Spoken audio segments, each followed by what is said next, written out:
तुम्हाला पण उपासाच्या दिवशी खिचडी खाऊन ॲसिडिटी होते का? जर होत असेल तर हा व्हिडिओ तुमच्यासाठी. तर हा आहे काशी भोपळा.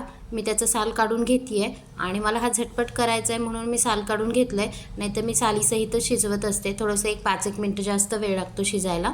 तर याची अशी साल काढून घेते आहे, कट करून घेते आहे तुकडे. तुकडे मोठे ठेवले तरी पण चालतात, पण ते थोडेसे शिजायला वेळ लागतो. तर मला झटपट करायचं आहे म्हणून मी साल पण काढली आणि तुकडेही बारीक केलेले आहेत.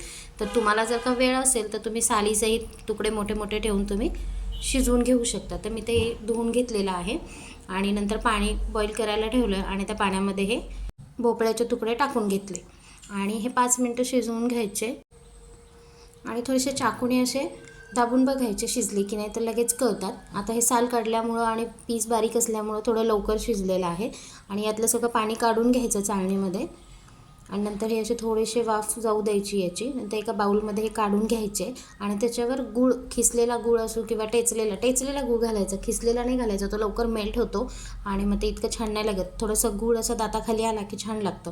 तर ह्याला थोडंसं असं क्रश करून घ्यायचं, वरून असा गूळ असा फोडलेला टाकायचा आणि नंतर दूध टाकायचं आणि सर्व करायची. हवं असेल तर तूप टाकू शकता, आवडीनुसार असतो ते. मी तर तूप नाही टाकत. नक्की ही रेसिपी ट्राय करा. आवडलीच तर लाईक, शेअर, सबस्क्राईब करायला विसरू नका. So thank you for watching.